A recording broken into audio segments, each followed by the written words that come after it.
ಶುಭೋದಯ, ನಮಸ್ಕಾರ, welcome to Yoyo Kannada. ಬನ್ನೀಗ ನೋಡೋಣ ಈ ದಿನದ top 5 political news. B R Patil ಅವರಿಗೆ ಪೂರ್ಣ ಮಾಹಿತಿ ಇದೆಯೋ ಇಲ್ಲವೋ ಗೊತ್ತಿಲ್ಲ. ವಸತಿ ಇಲಾಖೆಯಲ್ಲಿ ಯಾವುದೇ ರೀತಿಯ ಅಕ್ರಮ ನಡೆದಿಲ್ಲ ಹೀಗೆಂದು ಡಿಸಿಎಂ ಡಿಕೆ ಶಿವಕುಮಾರ್ ಸ್ಪಷ್ಟಪಡಿಸಿದ್ದಾರೆ. ಯಾರೋ ಒಬ್ಬ ಹೇಳಿದ್ರೆ ಇದೆಲ್ಲವೂ ಆಗುತ್ತದೆಯೇ? ನಾನು ಅಥವಾ ನೀವು ಬಂದು ಗ್ರಾಮ ಸಭೆಯಲ್ಲಿ ಮನೆ ಕೇಳಿದ ತಕ್ಷಣ ನೀಡಲು ಆಗುತ್ತದೆಯೇ ಎಂದು ಪ್ರಶ್ನಿಸಿದರು. ಮನೆ ನೀಡಲು ತೀರ್ಮಾನ ಮಾಡುವವರು ಗ್ರಾಮ ಪಂಚಾಯಿತಿ, ಮುನ್ಸಿಪಾಲಿಟಿ ಸೇರಿದಂತೆ ಎಲ್ಲೆಲ್ಲಿ ಮನೆ ನೀಡಬೇಕೋ ಆಯಾ ಸ್ಥಳೀಯ ಸಂಸ್ಥೆಗಳು ತೀರ್ಮಾನ ಮಾಡುತ್ತವೆ. ನಾವು ತೀರ್ಮಾನ ಮಾಡಲು ಆಗುತ್ತದೆಯೇ? ಬಿಆರ್ ಪಾಟೀಲ್ ಅವರಿಗೆ ಪೂರ್ಣ ಮಾಹಿತಿ ತಿಳಿದಿದೆಯೋ ಇಲ್ಲವೋ ಗೊತ್ತಿಲ್ಲ. ಯಾವುದೇ ರೀತಿಯ ಅಕ್ರಮ ನಡೆದಿಲ್ಲ. ನಾನು ಅವರ ಬಳಿ ಮಾತನಾಡುತ್ತೇನೆ ಎಂದು ಹೇಳಿದರು. ಕಳೆದ 5 ವರ್ಷಗಳಿಂದ ಖಾಲಿ ಉಳಿದಿರುವ 8,000 ಪೊಲೀಸ್ ಕಾನ್ಸ್ಟೇಬಲ್ ಹುದ್ದೆಗಳನ್ನು ಶೀಘ್ರದಲ್ಲಿ ಭರ್ತಿ ಮಾಡಲಾಗುವುದು ಎಂದು ಗೃಹ ಸಚಿವ ಡಾಕ್ಟರ್ ಜಿ. ಪರಮೇಶ್ವರ್ ಹೇಳಿದರು. ಈ ಹಿಂದಿನ ಸರ್ಕಾರ ಅವಧಿಯಲ್ಲಿ ಯಾವುದೇ ನೇಮಕಾತಿಗಳು ನಡೆದಿಲ್ಲ. ನಮ್ಮ ಸರ್ಕಾರ ಎಲ್ಲವನ್ನ ಸರಿಪಡಿಸಿದ್ದು ಶೀಘ್ರದಲ್ಲಿ 8,000 ಕಾನ್ಸ್ಟೇಬಲ್ಗಳು, 500 ಸಬ್ ಇನ್ಸ್ಪೆಕ್ಟರ್ಗಳನ್ನು ನೇಮಕ ಮಾಡಲಾಗುತ್ತದೆ ಎಂದು ಹೇಳಿದರು.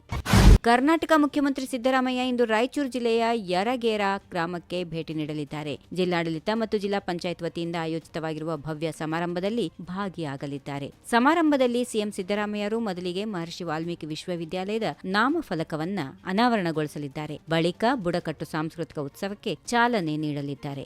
ಇದರ ಜೊತೆಗೆ 371 ದಶಮಾನೋತ್ಸವ ಸಂಭ್ರಮವನ್ನು ಆಚರಿಸಲಾಗುತ್ತಿರುವ ಹಿನ್ನೆಲೆಯಲ್ಲಿ ಸಮಾರಂಭಕ್ಕೆ ಅದ್ದೂರಿ ಸಿದ್ಧತೆ ನಡೆಸಲಾಗಿದೆ.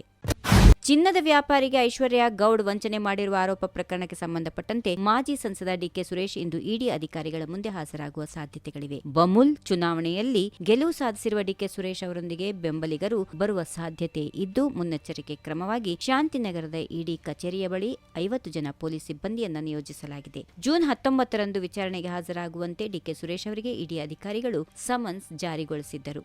ಆದರೆ ಇಂದು ಹಾಜರಾಗುವುದಾಗಿ ಡಿಕೆ ಸುರೇಶ್ ತಿಳಿಸಿದ್ದರು.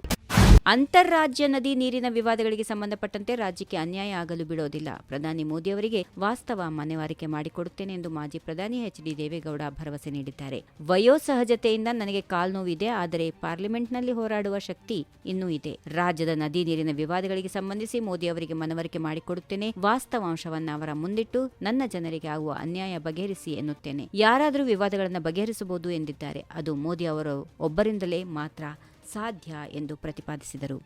ಈ ವಿಡಿಯೋ ನಿಮಗೆ ಇಷ್ಟವಾದಲ್ಲಿ ಲೈಕ್ ಮಾಡಿ, ಶೇರ್ ಮಾಡಿ, ಸಬ್ಸ್ಕ್ರೈಬ್ ಮಾಡಿ.